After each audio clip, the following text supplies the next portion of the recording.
Hi and welcome to Distilling in Australia. My name is Nick and I'm just going to run over a issue that I want to follow on up from yesterday's video, and that's the one in relation to purchasing of my still.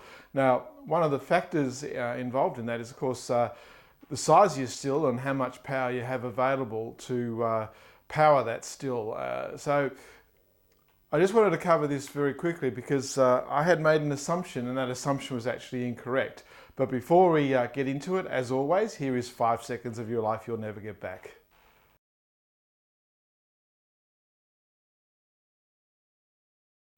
Okay, so I was under the impression that for a single phase domestic supply, it was about 32 amps.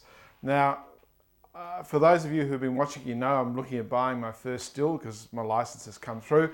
So I was actually speaking to a few people yesterday and they're talking about power required for the still. Now at this point in time, my first still, I'm looking at doing a 100 litre still in both reflux and pot still mode. So it's a research and development still. It's not the big commercial one that I'll eventually get, which will be somewhere between 500 and 1,000 litres. Now, the power that they were talking about was greater than what I thought. Now, I was looking at around about 4,800 watts, 5,000 watts, somewhere around about there for a 100 litre still. And it turns out that the commercial stills for a 100 litre still are running around about 10,000 watts. Now, if you work on 32 amps, which is what I was thinking, that only leaves you around about 8,000 watts of available power in a domestic dwelling without having to go to three-phase. And for me, three-phase is expensive because I live on a corner and the box is right over the other side of the street. And to run three-phase from here into my garage would be astronomically expensive. So it wasn't something that I was actually looking forward to having to do, and I was trying to avoid it. So anyway, I was speaking to my electrician last night, and we were talking about running circuits and all the rest of it. And he advised me that in actual fact, in a domestic dwelling, in a single phase 240 volt, this is in Australia, okay, we have actually 63 amps available to us. Now, that means that 63 amps at 240 volts, that gives you a maximum draw of 15,120 watts on a single phase. Now that's the maximum. So just remember that if you're running 15,000 watts through your domestic power supply, you cannot run anything else, okay? So no lights, nothing. So you'd have to disconnect everything else to run that power. But to run 10,000 watts, I can do that because that comes out around about 51 amps thereabouts, give or take a bit. So the interesting thing is that the closer you are to the transformer, my understanding is that the more consistent your power supply is. So if your available voltage is 240 volts at 63 amps, that gives you a maximum of 15,120 watts. However, it drops down to 220 volts at 63 amps, that reduces that down to 13,860 watts.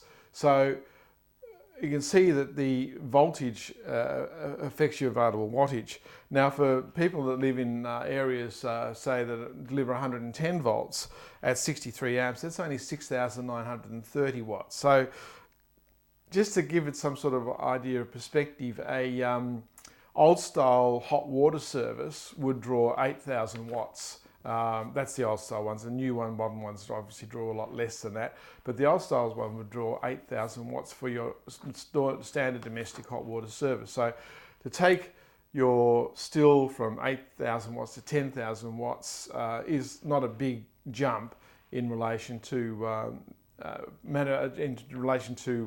powering your still. So I thought that was interesting. It's now changed my mind in relation to the power of the still I am. I'm actually going to go for two 5,000 watt elements. I'm going to run it through a PID for pot still mode and escapes me. I'll post it when it comes back to me, but another controller for reflux mode, because you need a consistent power outage, I should say. See, I do make mistakes. So anyway, I just thought that was an interesting sideline. So just obviously you check with your electrician what's available in your area, and make sure your wiring will cope with what it is you're trying to do. For goodness sake, don't plug your 10,000 watt still into a 10 amp outlet, because it'll just blow up on you in a microsecond. So just obviously be electrical aware and use a licensed electrician with any of these types of things. So anyway, that's all I wanted to talk to you about today. I will be continuing to post bits and pieces as they come along as we go through this journey. As always, thanks for watching. Ciao. Distilling alcohol is illegal in Australia unless you hold the appropriate licenses and permits. I am not a lawyer, and the contents of this video are not intended to be legal advice.